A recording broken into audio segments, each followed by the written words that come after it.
Boa tarde. Nós vamos começar e dar sequência para as reuniões do Núcleo Avançado de Vascular e Endovascular do Hospital Sírio-Libanês. A nossa especialidade tem umas características muito interessantes, mas uma delas é que a gente faz interface com um monte de outras especialidades, né? A gente trata doenças do pé à cabeça, mas, de fato, uma boa parte a gente está ajudando e acompanhando e atendendo colegas. E uma dessas interfaces, que eu acho que é uma das mais difíceis, é a indicação de filtro de veia cava. E eu sei que o Antônio tem uma aula muito bonita e uma experiência bacana para mostrar para a gente. Então, um dos motivos da escolha foi esse. Eu sei que ele vai apresentar. Ele é um cirurgião do Hospital Sírio-Libanês, né, atuante na cirurgia vascular e endovascular. E depois a gente conversa um pouquinho sobre quem são os debatedores. Eu vou pedir, então, para a gente dar início. O Antônio tentar se manter no tempo, os debatedores também tentar se manter naquele tempo de uns 5 minutos, para que todo mundo possa participar. A gente está tentando aumentar a participação de todos.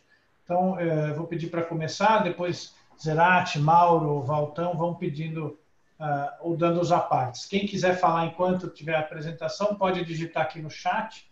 A gente tenta passar para o Antônio Carlos, ou se não, depois de terminar a aula, já pode verbalmente se colocar. Então, pedir para todo mundo colocar o microfone no mudo para não atrapalhar a aula dele. Antônio, obrigado. Pode começar. Meu nome é Antônio Carlos, eu vou falar sobre filtro de veia cava, nas suas indicações e complicações. Né? Queria agradecer ao André pelo convite e aos outros coordenadores do Núcleo de Cirurgia Vascular.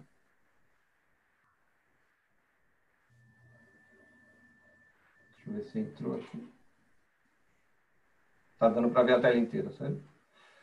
Sim. Então, começando, né, a falar do filtro de veia cava, a gente tem que fazer uma introdução sobre o que o filtro combate, né, o que o filtro previne, né, que é o tromboembolismo venoso, né, que é uma doença com uma causa significante de mortalidade, afetando de 1 a 1.000 pessoas, uma em cada 1.000 pessoas na população geral. Né. Nos Estados Unidos, por exemplo, a cada ano existem 350 a 600 mil casos de embolia pulmonar. E desses, 100 a 180 mil vão a óbito. Né?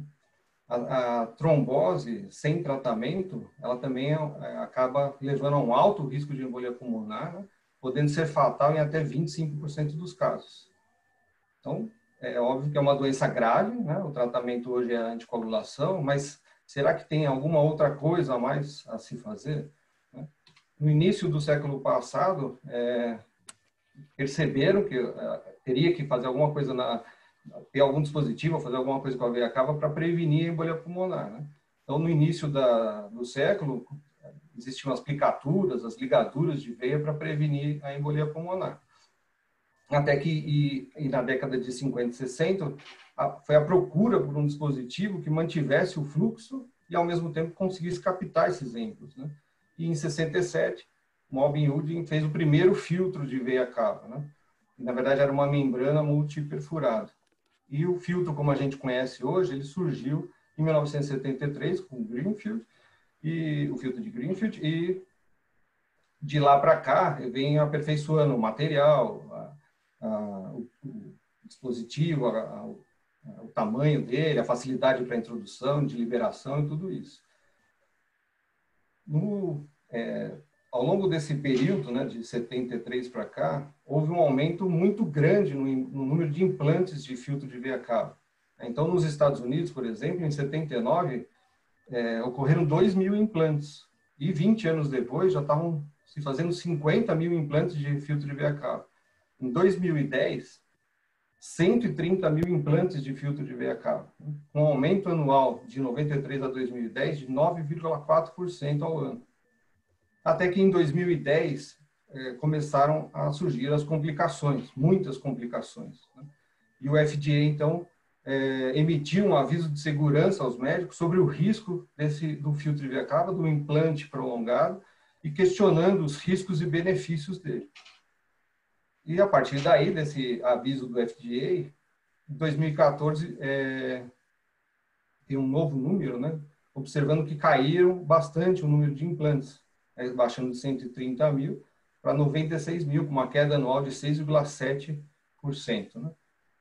Nessa época aqui, a grande maioria já eram filtros recuperáveis, né? Porém, só 20% deles eram recuperados. A maioria acabava ficando no paciente. Né? Existe um estudo, talvez seja a resposta que a gente quer para algumas coisas, que ainda está em andamento, ele está um estudo de fase 4, que chama Preserve, né? E ele avalia a segurança e a eficácia dos 8 principais filtros usados nos Estados Unidos, além de suas complicações. Falando um pouquinho do tipo de filtro, né? Nós temos o permanente, que ele tem uma fixação maior, uma incorporação mais rápida. Hoje ele é bem menos usado. O temporário, que era um filtro que se assemelhava muito a um catéter de duplo lumen, só que na ponta tinha o filtro. Ele não é mais disponível nem aqui nem nos Estados Unidos. O conversível, que é um filtro que você consegue tirar a parte filtrante, mas ele permanece dentro da cava como se fosse um stent. E o recuperável, que hoje é a grande maioria dos filtros, né? Ele surgiu, o recuperável, ou retrátil, nos anos 2000, início dos anos 2000, e ele tem uma menor incorporação, uma menor penetração e uma menor fixação, o que facilita a sua retirada. Aqui bem assim, né, existem inúmeros filtros, né, modelos, tudo isso, mas basicamente nós temos o cônico e os filtros de dupla camada. Né? O cônico, que é esse à esquerda, a figura à esquerda, a grande vantagem dele é que mesmo quando ele tem 70% de toda a sua área ocluída, o fluxo ainda que passa por esse filtro é maior que 50%. Então, porque a filtração ela é centralizada, é uma filtração central, né, com a manutenção do fluxo. Um exemplo desse tipo de fio é o Select, que é da Cook. E os filtros de dupla camada, né, que aqui tem um exemplo do Optise, ele tem uma capacidade maior de captar filtros êmbolos pequenos, porém, ele tem uma maior taxa de trombose. Em relação às indicações, nós temos as indicações absolutas para filtro e as indicações relativas. Né? As indicações absolutas, sempre está ligado a você tem um paciente com TEP e tem uma contraindicação para anticoagulação, ou você tem uma complicação da anticoagulação, ou um TEP recorrente, apesar do paciente estar anticoagulado. Né? E o TEP documentado também, e você não consegue chegar numa dose adequada da heparina. O filtro, essas indicações absolutas, levaram a essa conclusão aqui, né, que apesar desses pacientes não poderem usar anticoagulante de forma plena, talvez eles possam usar de forma profilática. E você deve introduzir anticoagulação após a colocação do filtro assim que for possível, né? Pois o filtro ele é efetivo nos primeiros momentos a prevenir o TEP, mas ele não previne a trombose venosa.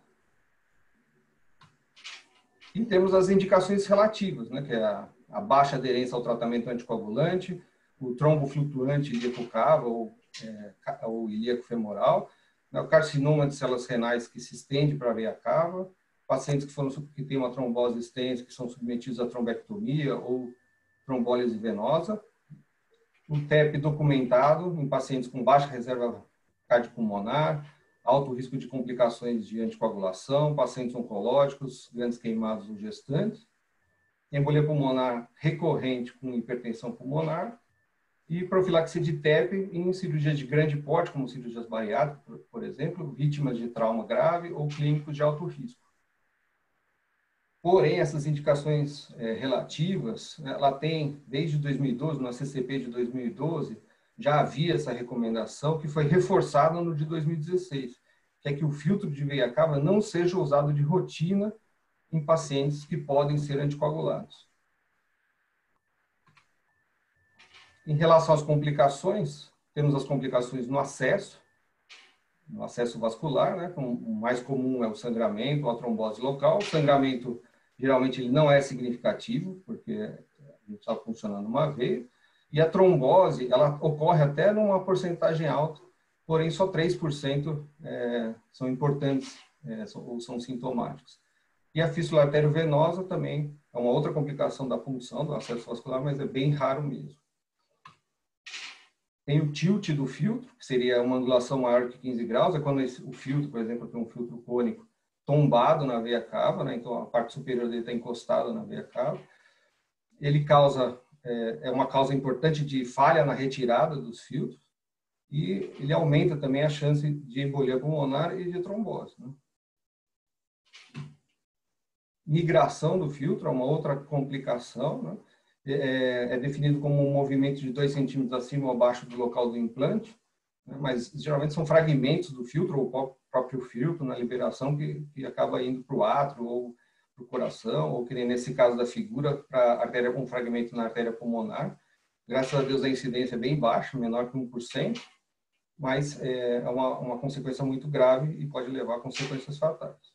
Uma condição, né, muito grave. Ainda na complicação do filtro, né, uma outra coisa que pode acontecer é a abertura incompleta, né? Geralmente essa abertura incompleta ou é uma falha do material ou tem um trombo na veia que na cavografia que a gente sempre faz antes do procedimento não foi identificado e o filtro acaba não abrindo. Tem uma incidência bem variável na literatura, mas eu acredito que seja bem baixa essa incidência. Também a indicação de retirada do filtro.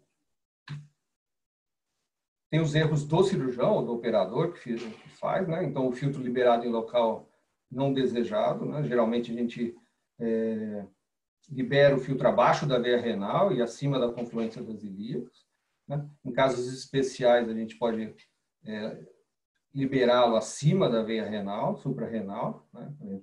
Por exemplo, em gestantes, ou se tem um trombo na veia renal, ou se tem um trombo numa veia gonadal.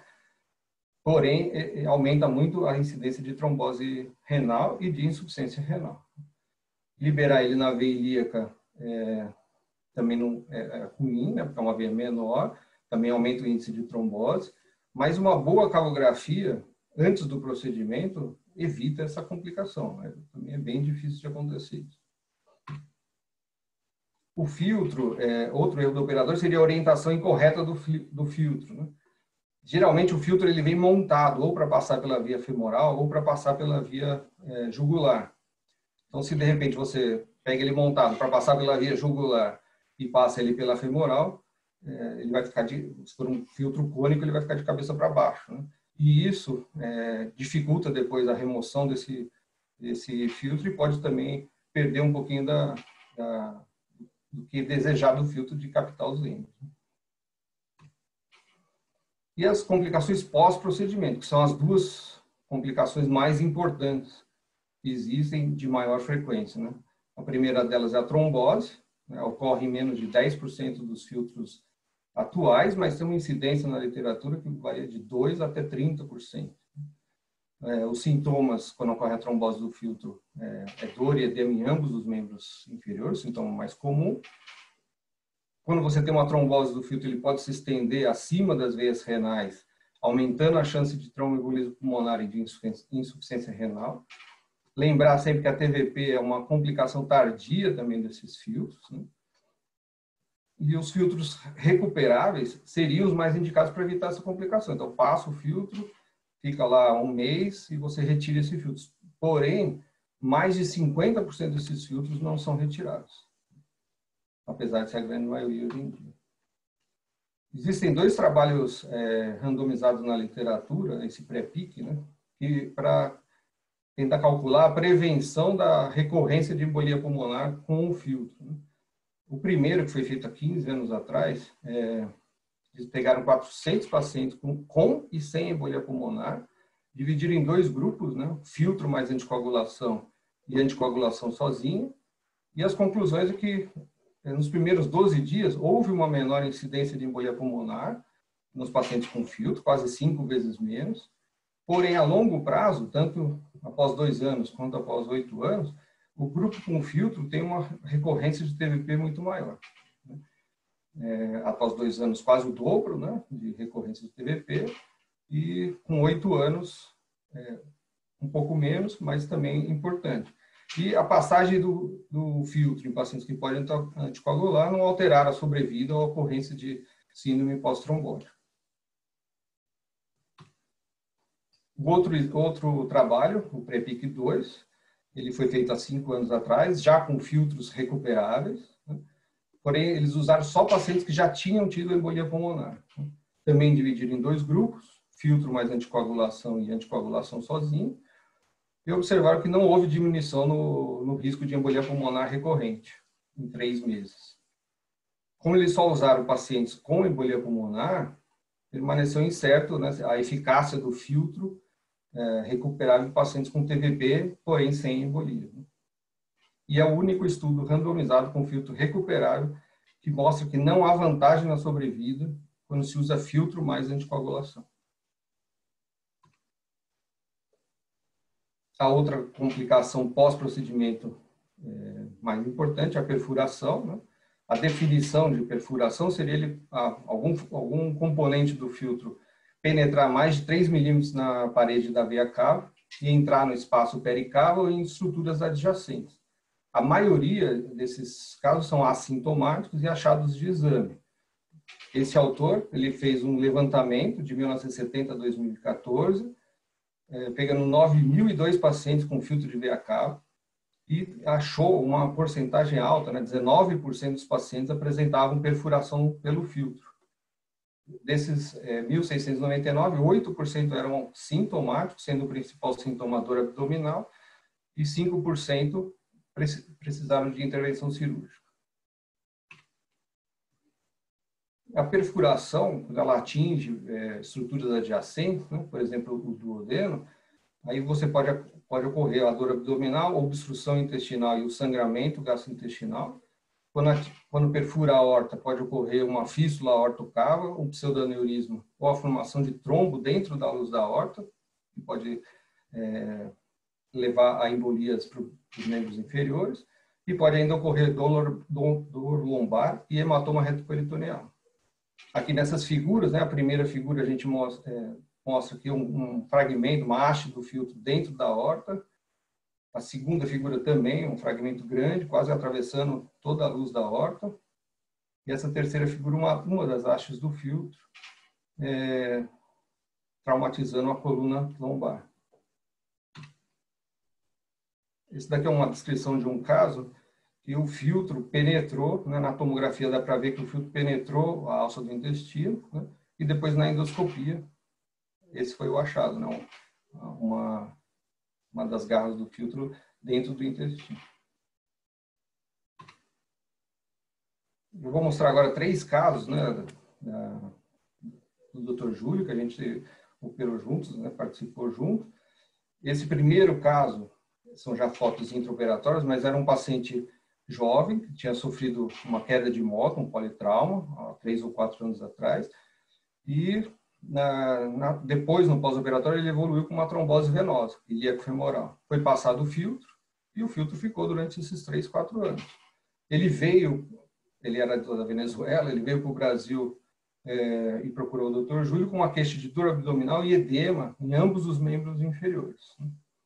Na tomografia já era observado que havia fratura do filtro e perfuração da cava e o trombo. E aí, como a dor abdominal era importante, a gente acabou indicando a cirurgia. E aqui são os achados intraoperatórios. Então, você vê que vários fragmentos do filtro para fora da veia cava. E ao abrir a veia cava, o filtro mais o trombo. Depois de retirado o filtro, e a gente aqui os fragmentos do filtro e o trombo, foi feita a reconstrução da veia cava com pericárdio bovino, que apesar dela parecer fina, melhorou o edema e essa veia ficou pérvia depois. Aqui é um outro caso, né, uma paciente, eu até apresentei no Encontro de São Paulo, é uma paciente que quando ela tinha por volta de 40 anos, ela teve a 3ª gestação e no puerpério, logo depois da gestação, ela teve uma trombose ilíaco-femoral. Ela foi super tratada, né, no sentido que passaram o filtro, fizeram trombectomia, fizeram uma fístula arteriovenosa e colocaram também um stent na veia ilíaca esquerda dela. E 13 anos depois ela procurou com uma queixa de dor lombar.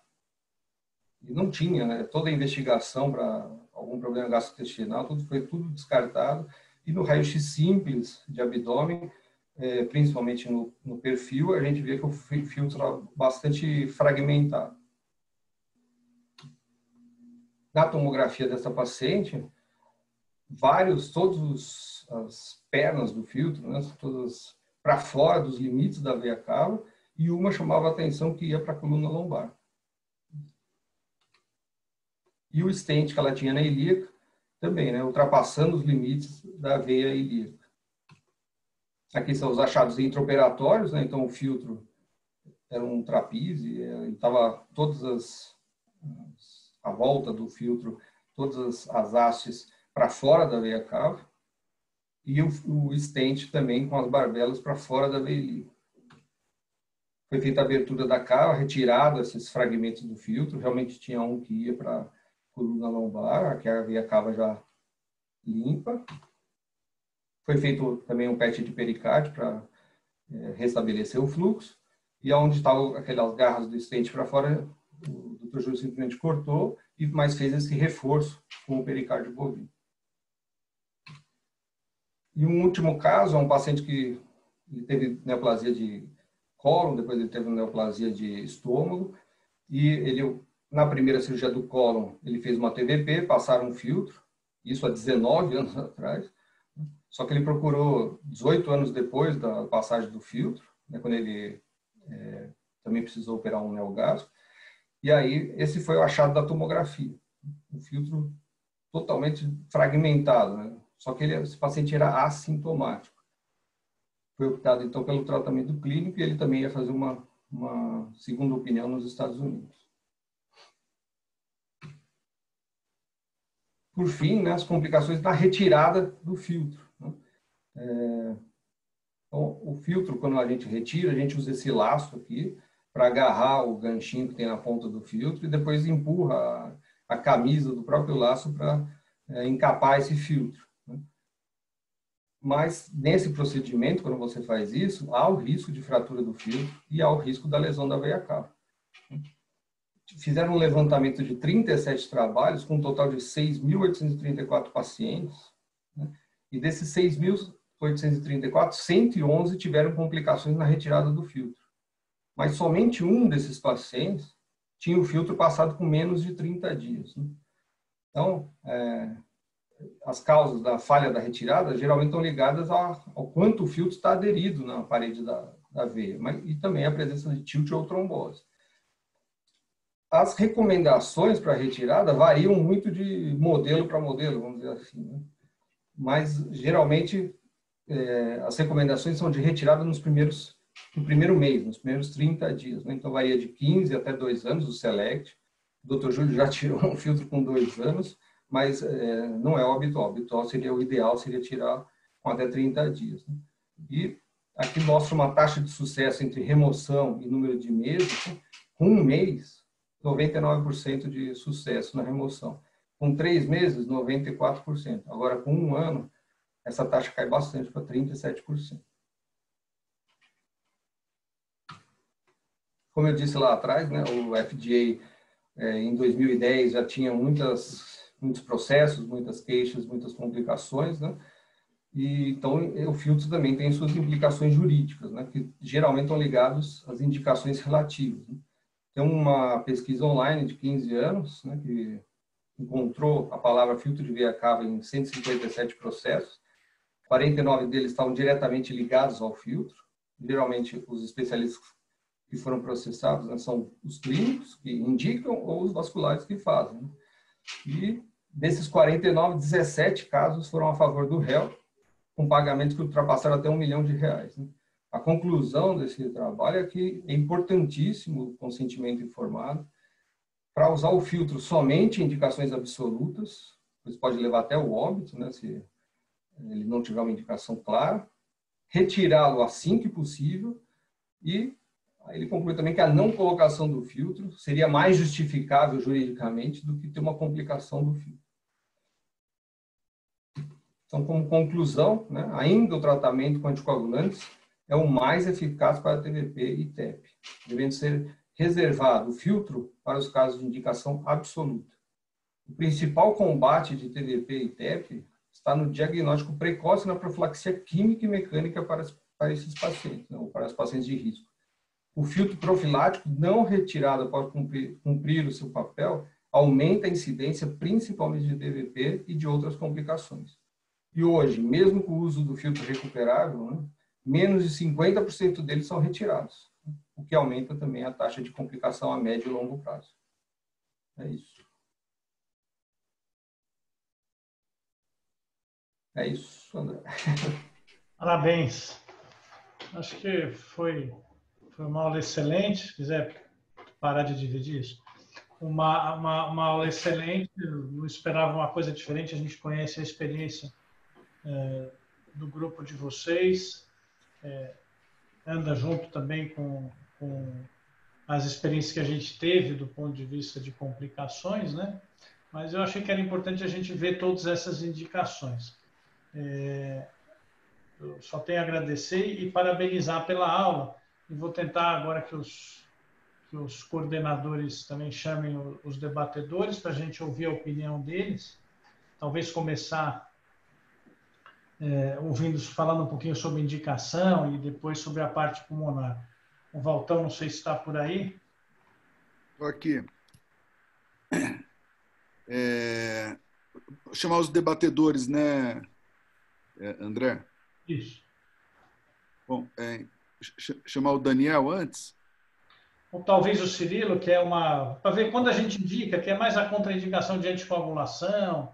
O Daniel vai entrar na parte de pulmão para ajudar a gente, né? Então, por favor, Cirilo, mostra a sua experiência aí de indicações, porque o clínico pode ser processado também. Parece que é o mais processado, né? Ainda bem, né? Eu e o Daniel estamos fritos, né? Muito obrigado mais uma vez, Núcleo, estando à frente de nomes da cirurgia vascular que deixa a gente realmente envaidecido. Eu acho que a gente, numa próxima aula, a gente tem que fazer uma questão sobre a indicação da retirada do filtro, que eu acho que logo, logo nós teremos uma pandemia, uma endemia de problemas advindos dos filtros colocados de uma maneira sem indicações, a grande maioria. A gente vê isso no hospital. O venezuelano que o Dr. Júlio operou junto com o Antônio foi realmente um fator que a gente até hoje não sabe por que colocaram o filtro dele, lembra? Mínima ideia por que colocaram o filtro. Um cara jovem, teve um acidente, quebrou a perna e colocaram o filtro nele, sem alguma indicação. Depois de um tempo, veio todos esses problemas. Mas revisando um trial multicêntrico do New England, publicado ano passado, comparando, até tem um slide, mas não quero apresentar, senão vai demorar. Comparando randomizado, controlado, mostrou nenhuma efetividade na colocação de filtro em pacientes que não tinham indicação de anticoagulação e foram acompanhados durante 90 dias. No 7º dia, o grupo controle pôde receber profilaxia contra TVP e TEP e não teve nenhum benefício em colocar o filtro e não colocar o filtro. Eu acho que o ano passado a gente teve uma indicação, 2 indicações de filtro e cava no hospital e cada vez menos indicações, assim eu vejo. Daniel, falei meus 3 minutos. Bom, obrigado. Deixa eu ver se eu abri meu microfone. Muito obrigado pelo convite. Acho que a razão de eu ter sido convidado fora brincar de pulmão é que eu estou tempo bastante para ter visto a gente sair de heparina simples e varfarina até uma gama de anticoagulantes muito maior. Acho que a primeira coisa que precisa ficar clara é que a contraindicação de anticoagulação ou a dificuldade da anticoagulação mudou muito ao longo do tempo. E hoje nós estamos debatendo em outras circunstâncias um uso mais liberal de anticoagulação. Então, uma coisa importante para a gente pensar quando a gente está falando do filtro é que ao longo do tempo a gente perdeu o medo de anticoagular os pacientes, ou perdeu mais o medo. A gente ainda tem muito medo, mas está perdendo o medo de anticoagular. E a gente tem mais opções para anticoagular com mais segurança. Por que eu estou dizendo isso? Porque quando a gente pensa em filtro de cava, acho que a gente tem que diferenciar, e eu gostei muito da aula do Antônio, mas ele não fez essa observação assim de uma forma que eu acho enfática, que é o uso terapêutico versus o uso profilático do filtro de cava. É muito diferente a gente pensar nessa situação, porque nós estamos discutindo risco de colocação, risco de retirada, indicação, taxas tão baixas quanto 6% de retirada, esse é um trabalho de 2019, e eu acho que a questão aí é assim, se você tem uma indicação terapêutica, discutir a colocação e a retirada tem uma visão. Se você tem uma indicação profilática, é outra coisa completamente diferente. E faz muito mais sentido quando a gente pensa numa complicação jurídica, né? Você discutir num paciente que foi usado um filtro de cava de forma profilática. Tá? Acho que essa é uma questão muito importante para a gente ter na cabeça. E tanto isso é verdade que, ao longo do tempo, a utilização de filtro de cava, se eu não me engano, não sou um especialista da área, está caindo. Por quê? Porque a gente tem métodos de prevenção melhor. Não sei se você concorda, Antônio. Que o uso profilático do filtro está caindo. Quando a gente fala do uso profilático ou terapêutico, a gente tem que pensar em quais situações isso é mais corrente. E a gente tem duas situações muito frequentes, que são trauma e pacientes com câncer, que modificam um pouco a evolução, a história natural. O trauma, muitas vezes, a situação aguda do trauma se resolve, mas também, ao mesmo tempo, você perde o contato com o paciente. Esta é uma razão boa para você não retirar o filtro. Né? Resolveu, foi embora, você perdeu o timing, talvez não fosse a hora de tirar, talvez não tivesse nos 14 dias, e aí o cara vai ficar com o filtro de cava por mais tempo. Eu estou discutindo só por que não se retira, por que teve essa evolução toda de criar o filtro de cava para aqueles pacientes que tinham contraindicação para outros tipos de tratamento e evoluir para um filtro de cava retirável. Se você tem um filtro de cava retirável, por que você não retira? Eu acho que tem algumas razões. A primeira é essa história do trauma. A segunda é o paciente com câncer, que a gente sabe que tem um risco muito aumentado e que a maioria dos anticoagulantes orais não funciona bem e eles vão continuar tendo esse risco enquanto eles estiverem em tratamento ativo, e isso é muitas vezes muito maior do que o tempo em que é seguro retirar o filtro. Tá? Mas nesta população em particular, e tem uma população que no sírio-libanês, e cada vez mais está crescendo muito, que é mais de risco ainda, que é o paciente de idade. Né? Que vantagem você terá de tirar? Você, em geral, usa um filtro de cava, porque o paciente tem uma contraindicação relativa de anticoagulação, que é a idade. E quando nós estamos falando de idade, aqui nós estamos falando de octogenários, nonagenários, que é uma população que a gente está cada vez mais avançando no tratamento ativo, e que tem uma doença que, assim, você não tem, diferentemente de uma fratura de fêmur, que você sabe o timing do risco, num paciente com câncer em tratamento oncológico, você não sabe. Então, eu acho que a gente tem que pensar principalmente nessas duas características. Se o filtro é terapêutico e se ele é profilático, em primeiro lugar. Em segundo lugar, qual a indicação de base? Pacientes com trauma, muitas vezes perdem a janela e depois perdem o segmento, e pacientes com câncer, qual é o timing? Quando que é seguro tirar um filtro de cava de um paciente com câncer? Quando que é seguro usar um anticoagulante oral nesses pacientes? Né? Para mim, pessoalmente, o filtro de cava sempre teve esse fantasma do edema pós-colocação de filtro, da trombose venosa, como é que você faz, como é que você trata, e é isso, quer dizer, usar o filtro de cava não é sinônimo de não usar anticoagulação, pelo contrário. Quanto mais rápido você puder começar a anticoagulação, melhor. E aí eu pergunto, por absoluta falta de experiência nisso, como é que é a retirada do filtro de cava num paciente que está anticoagulado? O quanto que isso impacta na retirada? Eu devolvo para vocês com essa pergunta. Muito obrigado. Daniel, eu dei uma estudada essa semana e trials controlados só vi de acidentados. Eu não vi nada com câncer, nem com senilidade. Eu não sei se o Antônio sabe alguma coisa. Com trauma, eu vi que realmente não existe nenhuma vantagem em colocação de filtro de cábio.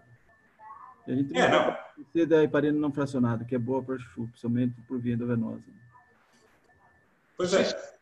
Eu entendi, mas na verdade o que o Antônio falou naquele estudo randomizado é que não tem vantagem quando ele compara com o uso da anticoagulação também. Ele não separou o grupo de doentes que não podem ser anticoagulados por um tempo, pensar em trauma de bacia, a gente tem algumas outras coisas, mas ele não separou esse grupo daquele doente que eu não vou dar anticoagulante naquele tempo para ver se o filtro protegeu ou não, né? Acho que o que ele falou, aquele artigo randomizado era doente junto com a anticoagulação. Junto com a anticoagulação. Agora, por exemplo, pacientes politraumatizados graves, pacientes oncológicos, pacientes cirurgia bariátrica, por exemplo, não tem vantagem na sobrevida por o filtro. Entendeu? Eu acho que essa então, e talvez você até aumente a chance, talvez no oncológico principalmente, você aumenta a chance de uma nova trombose. E uma nova trombose, essa trombose se estendendo até o filtro, também aumenta a chance de uma embolia pulmonar recorrente. Eu desconheço que a gente tenha indicado filtro de cábio em oncológico. Não sei se vocês... A gente tem uns trabalhos... Eu tenho um trabalho, acho que na época do AC Camargo, lá com o Yazbek, com o Kenji, que a gente fez com os pacientes com câncer, eram 50 pacientes. As complicações eram baixas. Assim, acho que a gente teve 2 casos em 50 só de trombose no filtro, mas e ainda tem aquela questão, se não sabe uma trombose provocada pelo filtro ou só um êmbolo que o filtro captou. Mas, de qualquer forma, também a gente, acho que em 2018, publicou um trabalho grande também com os pacientes do ICESP, porque, assim, nos pacientes oncológicos, a gente não vê muita vantagem em remover o filtro, porque as situações que contraindicam anticoagulação, no paciente oncológico, elas acabam se repetindo com uma certa frequência. Então, às vezes, acaba virando um tira e põe de filtro. Então, em paciente oncológico, raramente a gente tira. E nesse trabalho do ICESP que a gente fez, a gente viu que os pacientes que não podiam anticoagular e que precisaram, a gente acabou indicando filtro, que a gente também está tendo um rigor maior lá para indicar filtro, né? Assim, só em contraindicação, a principal indicação é a impossibilidade de anticoagulação. Esses pacientes que a gente não pôde anticoagular e precisaram do filtro, eles tiveram uma sobrevida muito menor do que nos pacientes que foram anticoagulados. Né? Então, acho que essa é uma outra questão também em relação aos pacientes oncológicos. O paciente que você não consegue anticoagular e precisa do filtro, eles têm uma sobrevida muito menor. Mesmo assim, pacientes com doença mais localizada tiveram uma sobrevida menor do que os pacientes com doença mais avançada, mas que a gente pôde anticoagular. Então, foi um achado nosso desse estudo que a gente publicou com a população lá do ICESP. Esse foi o estudo que a Daphne apresentou no Science, né? Isso mesmo. Isso, que eu até olhei e falei assim, na verdade, colocou a indicação do filtro como um sinal de mau prognóstico. Eu falei, nós estamos invertendo as coisas, né? Quando a gente precisa chegar no filtro, o doente já está tão grave que, né? Mas assim, eu acho que teve um trabalho oncológico que veio do Memorial, do Sloan Kettering, que foi lá no comecinho, em que eles indicavam filtro para todo mundo com câncer de pâncreas, porque o câncer de pâncreas tinha muita embolia pulmonar. E a conclusão, que eu acho que é mais ou menos o que o Zerati estava falando, é que diminuiu o número de embolia pulmonar significativamente. O Júlio vai lembrar um dia de um oncologista que ligou e falou assim, eu estou pedindo para passar o filtro, não estou discutindo, por causa desse trabalho. Mas ele também mostrava que não impactou na sobrevida desses doentes. Ele não impactou, ele só mudou a incidência de TEP. Então, eu acho que esse foi uma das coisas. E eu queria só voltar para o tópico do recapturável, né? Porque a gente está discutindo, como o próprio Cirilo falou, que a gente tem que tomar cuidado que talvez aumente muito a indicação de retirada de filtro. Então, assim, o que a gente está vendo é que a complicação acontece tardiamente no filtro, ela não é tão aguda. E o que tem que lembrar é que o filtro recapturável, ele tem aquelas vantagens que o Antônio falou, às custas de alguma coisa, e às custas de resistência e durabilidade do material. Então, se a gente não tira, esses filtros acabam complicando mais com fratura, né? Eu acho que isso é um negócio interessante para discutir. Se indicar e colocar um recapturável, é para retirar. Talvez, se for um cara com câncer, nem põe o recapturável, porque pode fraturar. Não sei, quero ouvir a opinião de quem tem experiência. Deixa eu fazer uma pergunta para o Antônio antes. Das causas jurídicas, quais foram os principais reportes? Você teve alguma informação desse trabalho? Principal assim, ou o erro do cirurgião na hora do procedimento, né? Mas também, assim, o paciente passou o filtro e acabou tendo uma embolia pulmonar. Então, você fez o procedimento, mas ele não serviu de nada, entendeu? Ou complicações tardias mesmo. Mas tem alguma falha no procedimento, alguma falha do dispositivo em prevenir o que ele foi feito para fazer, e também essas complicações tardias, né? De perfuração e trombose. André, eu só queria lembrar que tem um filtro, que é o Denali, que você pode tirar com até, acho que 460 dias. Então, e é um filtro muito bom, porque ele tem umas perninhas que diminuem o risco de tilt, né? Então, é o que a gente tem usado atualmente quando vai retirar. Eu queria lembrar também o aumento de uso de filtro profilático naquelas trombectomias de trombose venosa ilíaco-femoral, né? Que existe um risco aumentado de embolia na hora de você manipular e aspirar o coágulo. Então, alguns colegas, se tem trombo insinuando para a cava, têm indicado profilaticamente também a colocação de filtro, e isso é retirado depois de uma semana, sem problemas, né? Isso acho que vem do consenso do American Venous Forum, quando ele coloca para tratar e fazer trombectomia farmacomecânica em tromboses extensas, né? Então, e ele coloca, ele formalmente indica filtro nos casos de trombose que vão para a cava. Então, acho que é isso. Mas se for só cocket, também vou deixar a pergunta, que eu acho que é legal. O cocket tem uma compressão, que por si só já protege da embolia pulmonar, né? Isso mesmo, é isso mesmo. Quando tem uma compressão importante, a gente tem alguns casos, aí tem uma casuística boa de cocket, quando tem uma compressão importante, a gente não coloca filtro, porque acredita-se que essa compressão impeça a progressão, a embolização desse trombo, né? Isso é uma coisa assim, esse conceito de filtro profilático, porque teoricamente todo filtro é profilático no sentido que você põe para evitar que aquele paciente tenha uma embolia, mas tem a questão do profilático em paciente que não tem TVP, né? Aquele paciente que é de alto risco, por exemplo, politrauma, paciente oncológico, que tem trabalhos antigos que até falava que em paciente com câncer você não anticoagulado, você dá filtro de cava, né? Mas se no sentido de profilático, no sentido daquele paciente que não tem trombose, é um paciente só de alto risco, a gente não, se não me engano, até em guidelines, que não é uma indicação para passagem de filtro. Aí você aumenta a chance de trombose. Sem o TVP. Você passar profilaticamente paciente que não tem trombose, você talvez esteja criando uma doença para ele, né? Uma trombose venosa. Exatamente. Então, se a gente for usar o conceito de profilático nesse sentido, não de evitar embolia, mas no paciente que não tem TVP, só porque é um paciente de alto risco, a princípio não se passa filtro nessa situação. No profilático, assim, nesse sentido, né? No paciente sem TVP. Eu acho que, por exemplo, no caso... que bom que você falou, Zerati, porque eu também estava espantado. Bom que você falou, porque eu estava espantado com esse termo filtro terapêutico. Para mim, todos os filtros são profiláticos. Mesmo aquele paciente que tem uma trombose, já teve uma embolia pulmonar, ele é profilático para impedir a próxima. Terapêutico é um negócio que trata alguma coisa que cura, né? O filtro terapêutico, a princípio, ele nunca é, né? Ele no meu conceito, pelo menos, ele é sempre profilático no sentido de você evitar uma embolia.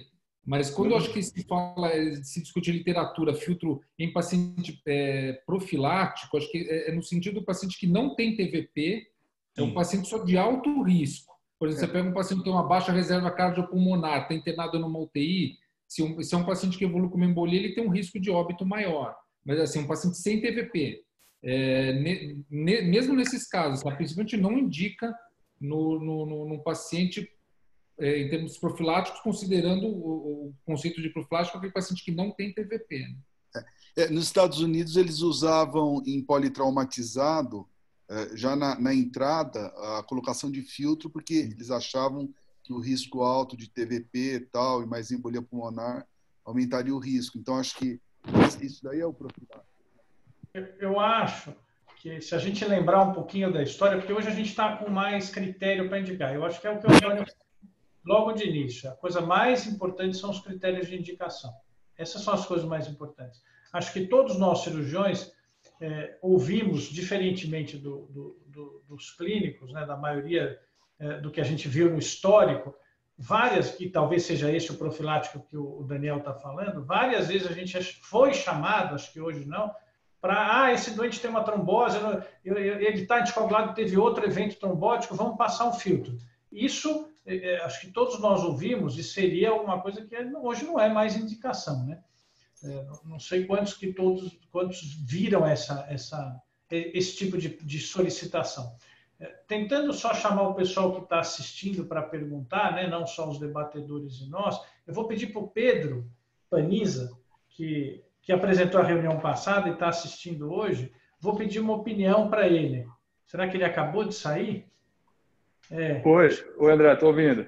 Ótimo, você sumiu aqui na minha lista, eu vou perguntar, ele sumiu. Tem uma coisa que eu sempre me perguntei, já quis fazer algumas vezes, apanhei dentro do centro cirúrgico, então não extrapolei essa vontade, que são doentes graves que eventualmente se indicam um filtro por distúrbios de coagulação, etc. Se a gente conseguiria fazer isso a nível de UTI à beira-leito, seja com ultrassom à beira-leito, seja com AIVOS, né, com ultrassom intravascular. Se você tem alguma visão, às vezes que eu tentei no centro cirúrgico, que o ultrassonografista estivesse lá e visse a veia renal para me ajudar a posicionar, eu não conseguia, eu tive que ir para a escopia. Lógico, a escopia estava lá, você está no centro cirúrgico, mas em ambiente de UTI, um politrauma, coisas desse tipo, você não tem essa facilidade. É uma colocação interessante, André. Varia muito do biotipo do paciente e da distensão abdominal das alças delgadas, né? Aquele paciente magrinho sem distensão de alça, a gente consegue estudar a cava suprahepática, cava retrohepática, cava suprarrenal, cava infrarrenal, isso estuda bem. Agora, a depender do biotipo e de como é que está a distensão gasosa dessas alças, aí realmente é uma limitação do método. Eu não tenho experiência com avaliação venosa com microbolhas, talvez o Antônio Sérgio possa falar melhor, mas sem dúvida o microbolhas teria um papel também importante na avaliação dessa vascularização da cava no contexto de um exame à beira da leito ou UTI. Vinícius, você que gosta do AIVOS. André, eu passei uma vez com AIVOS um paciente no leito, dá para passar. Dá para fazer com duas formas, só que para facilitar, dá para fazer punção dupla. O AIVOS por uma punção e o filtro por outra. O que você tem que fazer com o AIVOS? Você tem que localizar a veia renal e parar ele na veia renal. E você subir a bainha do filtro e com isso você passar do AIVOS. Quando você perder a visão da bainha, você para e libera o filtro.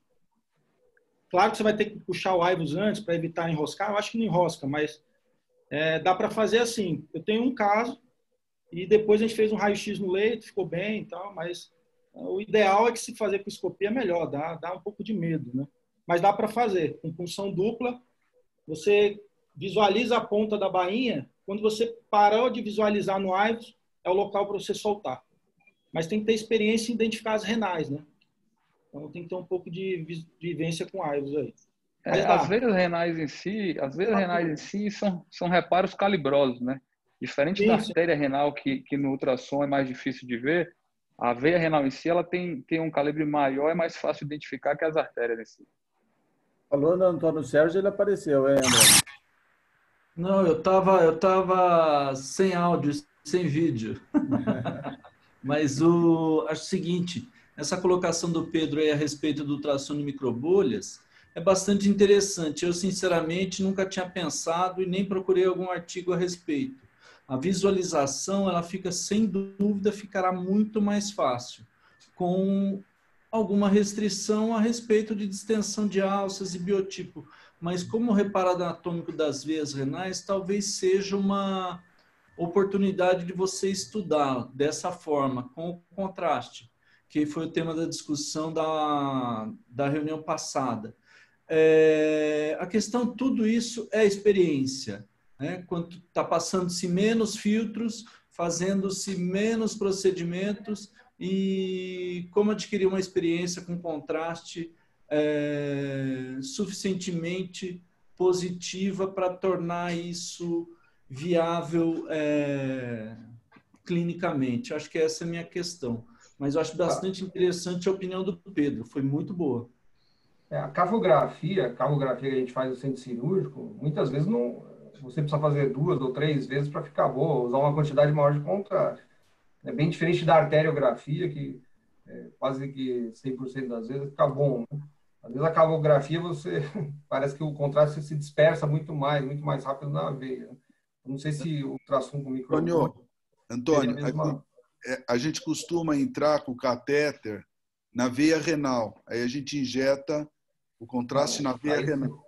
A cavografia realmente fica difícil, porque o sangue que vem da veia renal acaba lavando o contraste, né? Mas, na verdade, veja, eu acho que isso é uma coisa que eu acho que se repete, né? O preparo desse doente, a maioria das vezes, ele não é ideal. Quer dizer, raras vezes você vê uma tomografia com medidas da cava, ou um ultrassom com medidas da cava, a comprovação de que a cava não tem trombo. Quer dizer, a gente tem uma deficiência no preparo desse doente para o filtro, que o cirurgião tem que olhar isso antes de indicar. Acho que uma das coisas que facilita muito é, se você tiver esses exames, a gente tem uma noção anatômica de onde está a veia renal, é a primeira coisa. Mas o mais fácil de ver é a bifurcação da cava. Então, se você injetar na ilíaca, você vai ver bem a bifurcação da cava. Você pode não ver a renal, mas a bifurcação da cava você vê bem. E a partir daí você tem uns 2, 3 centímetros de folga, se você não quiser correr nenhum risco. E geralmente a gente não vê a renal mesmo, né? Só se injetar sob muita pressão. O que a gente vê é um abaulamento e a lavagem do contraste, né? Não sei se alguém quer dar um parecer sobre isso. O André, queria dar um... então, o ideal é achar sempre a renal, o filtro ficar na altura da renal. Qual que é o problema de você colocar o filtro abaixo de 1 centímetro da renal ou mais? Você cria um espaço morto ali. E esse espaço morto entre o filtro e a renal, se houver uma trombose de filtro, você cria um outro problema, que é um trombo grande acima do filtro. E às vezes tem relatos de embolia maciça e óbito. Então o filtro ideal dele é o topinho na renal, que ali ele, se trombosar o filtro, as renais não deixam fazer trombo acima. Então, com cobra, a gente sempre identifica as renais, sempre, para poder posicionar de uma forma correta. Então, é uma atitude perigosa, posicionar o filtro achando onde estão as renais. Se você posicionar muito abaixo, você cria um novo problema, né? Então, é importante ter esse parâmetro, sim. Eu gostaria só de colocar a questão da lavagem rápida do contraste aí por cavografia. Talvez seja uma forma de auxiliar, porque o meio de contraste de ultrassom, ele vai durar 10 minutos, uma única injeção de 1,5 ml. Você pode fazer sucessivas injeções de até 5, 6 ml, usando uma ampola e meia. Isso é 200, 300 reais no mercado hoje. Então, pode ser bem factível de você localizar anatomicamente, mesmo porque vai ficar mais fácil de você ver o filtro e pelo enchimento da veia, e muito mais tranquilo de você descartar a presença de algum eventual trombo, da mesma forma que a gente vê para as outras estruturas vasculares. Mas não tem experiência, isso aqui é conceito. O paciente oncológico tem uma vantagem que normalmente muitos já tem tomografia de abdômen, né? Então, às vezes dá para você avaliando o exame, você vê em relação aos corpos vertebrais a altura das renais, né? Uma outra coisa que a gente faz, às vezes, é fazer ou com anestesia local, de preferência com anestesia local, porque o paciente tem como colaborar, fazer um valsalva, às vezes aumenta a chance de você localizar as veias renais, né? Às vezes, quando ele está sedado, você perde um pouco esse controle, o paciente ele deixa de colaborar, mas com anestesia local é perfeitamente possível fazer com anestesia local, tem essa possibilidade. Ou se for antes de um procedimento, você esperar o paciente ser anestesiado, ser entubado, e aí fazer com hiperinsuflação também, isso aumenta a chance de visualizar as veias renais com a flebografia. Né? André, posso comentar um pouquinho a questão cirúrgica? O primeiro caso que nós operamos, que o Antônio mostrou, acho que já vão uns 8 anos. E o que ela tinha era uma dor abdominal e uma dor principalmente lombar. Aí, quando o clínico me apresentou, eu mesmo fiquei na dúvida se esses sintomas seriam relacionados com o filtro. Que, como ele mostrou, tinha um que estava incrustado lá atrás na coluna e várias outras hastes do filtro para fora da cava, além do estente da ilíaca esquerda, cujas pontas estavam também fora da veia. E aí ele perguntou para mim: você já operou, já tirou alguma vez? Porque eu quero que opere. Eu falei: não, eu nunca operei, não tenho essa experiência. Aí nós fomos estudar, principalmente o Antônio Carlos, e na literatura, efetivamente, ele mostrou várias complicações tardias, 5, 10, 15, 20 anos, das quais o que chama a atenção, por exemplo, a perfuração no duodeno, no intestino, uma fístula ortocava e fraturas dos componentes do filtro que migram proximalmente. Vão para o átrio, vão para o pulmão e assim por diante. Ou seja, são complicações extremamente sérias. Nós conversamos com o clínico e principalmente com a paciente e com a família, explicamos assim, abertamente. Nós nunca tínhamos abordado cirurgicamente, mas existiria uma estratégia, enfim. Bom, fizemos a cirurgia e, como ele mostrou, o filtro estava fraturado, assim, várias hastes soltas. Terminou a cirurgia, fechamos a cava e tentamos remontar o filtro. Não lembro exatamente qual que foi, não sei se era o Greenfield ou se era o Select. Antônio. Que você estava. Bom, aí eu falei, mas está faltando uma haste. Né? A gente já tinha fechado a cava, sem grandes problemas, né? Mas está faltando uma haste.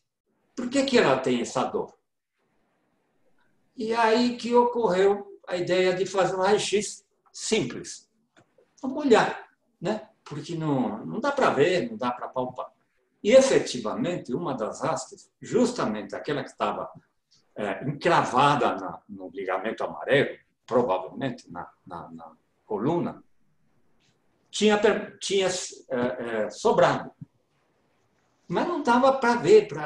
Foi com muito custo, palpando, dissecando a aorta, indo lá para trás, conseguimos palpar essa haste solta.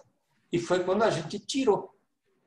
Então, o que eu quero dizer é que essas complicações tardias são muito sérias. Podem, efetivamente, ser assintomáticas. Mas este tipo de complicação, como as que a gente encontrou, e as outras também, causando dores, eu falei, será que essa paciente, a primeira, né, vai ficar assintomática? E, efetivamente, ficou assintomática. Ficou com o estente, e a partir de um certo tempo o clínico suspendeu a anticoagulação e ela encontra-se muito bem. Daí eu pessoalmente, e eu reforço aquilo que o André já comentou, da vez que eu fui chamado para passar um filtro numa paciente de 89 anos com câncer terminal. E aí apenas não é que questionava o clínico, questionava a indicação. E aí ele abertamente dizia, não, eu não te chamei para discutir indicação, para passar o filtro. Desculpa, então será com outro, né? Porque eu não concordo. E claro que nunca mais me chamou, também não pouco me importa. E em relação à indicação assim, aguda, né? Eu acho que uma das situações que me deixa confortável passar é no traumatizado com lesão cerebral coadjuvante. E a dúvida que eu tenho, e que muito bem foi colocada pelo Daniel, o paciente com câncer, né? Que tenha tido um TEP, enfim, e aí se discute a retirada do filtro. Em que momento, se ele continua um altamente trombogênico, né? Pelo menos em potencial, pela própria doença, ou pelo próprio tratamento, seja lá o que for. Então, devolvo a pergunta, seja para o Cirilo, seja para o Daniel, e para vocês todos. Obrigado. Acho que eu respondo fácil, Júlio. Não tem esse momento. Eu desconheço alguém que diga agora pode tirar que sumiu. Quando que um tumor deixa de ser um fator trombogênico, eu desconheço essa informação. A gente raramente tira filtro de paciente oncológico por causa dessa questão. Às vezes a contraindicação para anticoagulação ela se repete com muita frequência. Então a gente lá no ICESP, na época do AC Camargo, também acho que o Iasbeck, não sei se ele mudaram alguma coisa, mas a gente em paciente oncológico raramente tira. Eu acho que vem um pouquinho aquela história que o Cirilo começou a falar da epidemia de retirada de filtro, que eu acho que é importante a gente tocar. Assim, no doente oncológico, eu também não vejo uma necessidade de retirada do filtro, por alguns motivos. Se ele melhorar alguma coisa, o que tem que ser feito é anticoagular ele junto com o filtro. Agora, se a gente não prevê a retirada, né, até como foi o que eu brinquei, que foi o trabalho da Daphne, que eu achei que foi uma inversão no título, que ela falou, isto é um sinal, filtro é um sinal de mau prognóstico. Não, mas se a gente não vai tirar, o que eu acho bem importante é considerar que põe-se um filtro que não seja um filtro removível, porque o filtro removível ele é mais fino e ele fratura mais. Então põe-se um filtro com um perfil mais alto e esquece lá, ele vai complicar menos, porque a complicação desse filtro é a tal da perfuração e que demora alguns anos para acontecer. Então, eu acho que eu deixaria. E na epidemia de retirada, quer dizer, todo aquele afã que a gente viu de colocação de filtro antigamente, eu vi no último congresso do VIT em Nova York, o afã para retirada. Então, eu acho que é a hora que o molho sai mais caro que o frango. A pessoa quer usar laser para retirar o filtro, balona o filtro de um lado para tirar o tilt, balona do outro, tenta isso, laça. Ou se não laça, faz uma alça com fio guia, laça o guia e tenta encapar assim, quer dizer, soluções tão mirabolantes. O Júlio, que já tirou filtro aberto, eu já tirei filtro aberto, os meus não foram por fratura, apesar de terem, nem por perfuração, foram por retrombose, então a gente tirou porque não tinha jeito de, cada vez que deixava lá o filtro retrombosado, a gente sabe que o filtro sai escangalhado, que a cava está destruída dentro, não tem plano. É até curioso como sangra pouco quando a gente reconstrói dos outros buracos, porque o filtro fica para fora da veia mesmo. Então, tirar isso de forma endovascular, a mim, causa muito, muito medo. Eu tenho medo dessa vontade toda de sair tirando todos os filtros que a gente viu pela frente. Só para pegar as perguntas que estão soltando aqui no chat, não sei para quem vai, né? Vamos ver aqui. Alguém perguntou com relação à escolha do dispositivo e tipos. Eu até toquei um pouquinho agora no assunto de ser recapturável ou não, diâmetro da cava e etc. O Tunic eu sei que estudou bem, né, todos os tipos de filtro. Então, se ele quiser comentar aí, eu agradeço. Deve ter uma tabelinha com 1 quilo de filtro lá. A grosso modo, assim, é o que eu tinha falado, os filtros cônicos, né, eles acabam causando maior chance de fratura, né, de tilt, essas coisas. E o filtro que ele tem uma maior contato com a veia, tem dupla filtração, acabam sendo filtros que trombosam mais, né? Como o Dr. Walter falou, que o Denali, que tem umas perninhas que penetram menos. Mas, assim, eu acho que a escolha do dispositivo, a maioria abre para 30 centímetros, né? 3 centímetros, né? Existe um filtro, agora não sei se é o Venatec, que abre até 40 centímetros, mas geralmente todos de 28 a 30, de 28 a 30... para 32, 36. Eles abrem e se adaptam bem. Em termos de tamanho, eu acho que não vejo muita diferença. Em termos do filtro, do tipo de filtro, eu acho que você tem que pensar principalmente na retirada, né, do que você quer fazer depois que você passar o filtro. Eu acho que esses filtros cônicos, por causa das hastes, eu não curto muito. Eu, pessoalmente, prefiro aquele de conformação do Optise, lá do Trapize, porque é muito frequente você ver em controle tomográfico as hastes para fora do da cava, ainda que assintomático. Então, esses filtros com ácido eu não culpo muito. Esses que você está colocando, Zerati, só para jogar um pouquinho de pimenta. O Antônio deve ter isso na tabela, a gente chegou a discutir isso. São os que mais trombose dão. São mais trombose. Os que são duplos. Naquele trabalho que eu falei que está em andamento, chega até 40% de trombose. A minha experiência com eles não chega a tanto. Assim. Também, claro, eu trabalho mais com pacientes oncológicos, esse segmento é mais curto, 40% né? Tem que ser suspenso isso. É muito grande, 40%. Não, mas assim, a variação, né? Chegando até 40%. Mas tem uma que esse trabalho não saiu ainda. Na verdade, ele foi discutido num outro... ele foi comentado num outro trabalho, né? Mas ele foi na tabela e realmente a taxa de trombose nesses filtros cônicos, eles são maiores, né? Esses de dupla camada, eles são maiores, bem maiores. Eu vejo que a indicação de fratura nos tipos select são maiores também. André, eu vejo que a indicação de filtros, de uma maneira geral, acho que somando toda a sala, acho que cada um de vocês deve ter colocado 1 ou 2 o ano passado, né? Não passou disso, acho. Bem pouco. Acho que no ano inteiro uns 2 filtros. A gente no ICESP tinha uma média de uma realidade diferente, né? Tem que olhar em alguns ambientes, e em ambientes de alto volume de trauma, essa história muda um pouquinho. Né? A gente está num hospital que é doente mais oncológico, que tem uma assistência e uma como é que eu diria? É um doente acompanhado mais de perto do ponto de vista laboratorial e clínico. É uma realidade isso. Acho que isso faz diferença. Esse cara você consegue postergar a colocação do filtro uns 3, 4 dias, e esses 3, 4 dias às vezes é o suficiente para que ele possa começar uma anticoagulação ainda que não plena. Não sei. Eu acho que a história vai acabar realmente, como o Júlio falou, em trauma crânioencefálico, como eu falei, em trauma de bacia, ou como o Zerati está falando, que é o doente oncológico. Esses doentes é que vão alimentar as condutas de filtro mais do que os demais.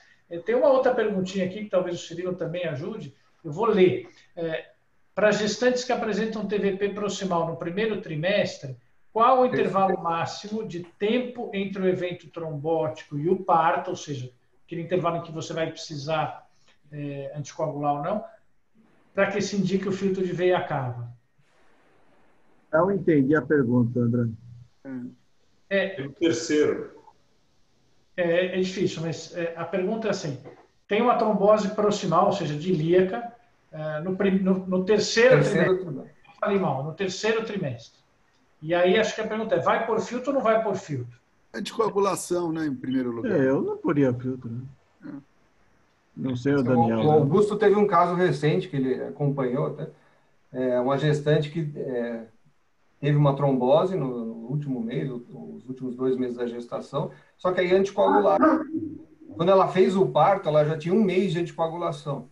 Né? Então a gente acabou não passando o filtro, porque ela já estava anticoagulada, já tinha acreditamos que já tinha estabilizado o trombo. Né? Outra coisa em gestante é que geralmente, ainda mais no terceiro trimestre, esse filtro vai ter que ser colocado acima da veia renal, porque dificilmente com o útero comprimindo a cápsula você vai conseguir pôr ele abaixo da veia renal. E isso vai aumentar a chance de uma trombose de veia renal, uma insuficiência renal ou algum outro quadro mais grave. Eu acho que se puder evitar em gestante, e eu vi num dos trabalhos que também não tem aumento de sobrevida ou vantagem se passar filtro, se você pode anticoagular, seja um pouco antes ou logo depois do parto. Eu vou deixar essa pergunta para daqui a pouquinho, mas só vou deixar ela aqui para vocês. Como é que fica o stent de ilíaca na cóclea na doente que quer engravidar? Quer dizer, a gente ainda vai ter bastante discussão com dispositivos intravenosos em mulheres jovens, né? André, eu tenho 3 pacientes que engravidaram com stent em ilíaca. E o que a gente fez, que é o que é preconizado, é a partir do 2º trimestre da Clexane em dose profilática, 40 miligramas. E nenhuma delas teve trombose do stent, viu?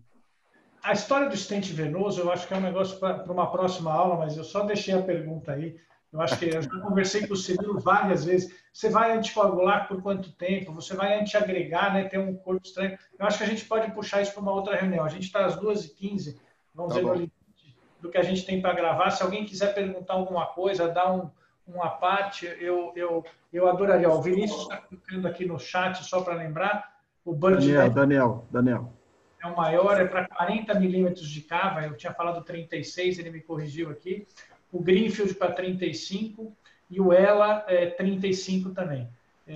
Falando em Greenfield, né, que ele já está quase esquecido, que é o primeiro filtro que a gente teve mais delicado, ele é que dava os 30% de trombose venosa no sítio de inserção, porque ele era 13 frente, ele é do tamanho de um permicate para entrar. Hoje, para quem não está acostumado, os filtros já estão indo para 7, 6 frente. Daniel, pergunte. Não, eu só queria falar que eu que causei a celeuma do profilático e do terapêutico, né? Na verdade, eu acho que a ideia é exatamente essa, quer dizer, o terapêutico, como disse o Zerati muito bem, é aquele indivíduo que não teve nenhum evento trombótico e que você está usando se ele vier a ter. E eu acho que, na verdade, o que nós estamos assistindo é que com os novos anticoagulantes e com a segurança maior que a gente supõe que tem, porque no fundo é uma suposição, mas a gente supõe que tem, você parou de tomar um dia, já passou o efeito e assim vai, o medo de sangramento diminuiu muito. Então, este catéter profilático puro, se eu posso chamar assim, ele realmente está ficando cada vez menos frequente. Ele tem situações muito específicas. Você precisa estudar muito bem a coagulação do indivíduo. Quer dizer, eu acho que essa indicação ela é cada vez mais especializada. Ela não é uma indicação, né, simples. Tá? E é por isso, de novo, que eu falo que a gente vai ver muito em trauma, vai ver muito em paciente oncológico, mas que no que se refere à retirada, esses pacientes têm características muito diferentes, né? Que é isso que a gente debateu aqui nessa hora. Vou só falar uma coisa, só para a gente não fugir do tema da atualidade. Essa semana a gente pôs um filtro num paciente COVID que tinha trombose, tinha TEP e tinha contraindicação por um sangramento gastrointestinal, melena e etc. Então, acabou se indicando por causa dos 3 comemorativos. Então, eu decidi passar pela perna, a gente fez, foi tranquilo. E, no fim, eu falei, vou fazer uma cavografia de controle, né? Nós estamos falando de uma camisa 7, 8 frentes, uma camisa grande que leva o filtro. E eu não conseguia refluxo, só para não voltar ao COVID. O tempo de colocação do filtro pela perna ele é muito rápido, né? Diferente do pescoço, que às vezes você tem que negociar para descer. Então, 2, 3 minutos, você está com o filtro no lugar. A camisa estava toda cheia de trombo. Acho que é um negócio interessante. E aí falei, eu não consegui aspirar, falei, não vou fazer cavografia, deixa para lá. Na hora que eu puxei, eu agradeci a Deus e a Marina, que também me segurou de não fazer a cavografia de controle, porque realmente esses doentes são protrombóticos. Eu queria agradecer o Antônio Carlos, né? Eu vou chamar ele de Tunico, porque ele já é querido de todos nós, e agradecer os debatedores. Acho que dessa vez deu para participar mais gente nas discussões. E vou ter que encerrar, porque a gente já passou do horário. Zerati, se quiser falar alguma coisa, Valtão, Mauro, a gente já passa. Só para comentar, acho que só rapidinho, só para fazer que a Daphne não tem no trabalho que a gente fez. Essa era uma preocupação nossa, né, de não deixar a impressão de que a gente estava dizendo que o filtro é um fator de mau prognóstico. Não é o filtro, é a necessidade de implante do filtro, né? E isso no trabalho lá que a gente fez, está até no título lá para ficar claro, porque isso realmente era uma preocupação que a gente teve de não deixar a impressão de que o filtro é que estava causando mau prognóstico. Você tem razão. Foi uma preocupação nossa, está até no título do trabalho, que é a necessidade do filtro, que é a questão do mau prognóstico. Ela deve ter ficado magoada comigo, porque eu falei isso lá no Science. Cirilo? Agradeço, é importante nós estamos unindo, né, os núcleos, já desde o começo você pensou nisso, né, o núcleo da vascular, o núcleo da hemorragia e trombose, e isso é super bom para o hospital e para todos nós. Muito obrigado mais uma vez, parabéns Antônio Martins, Tonico, pela aula, apresentação super boa. Eu já vi sua aula 3 vezes, mas cada vez gosto mais. Parabéns. Muito obrigado. Acho que a gente pode parar de gravar, né? Parabéns, Zerati, Daniel. Obrigado, Ciro. Obrigado pela participação, Daniel. Tchau para vocês, bom trabalho. Tchau.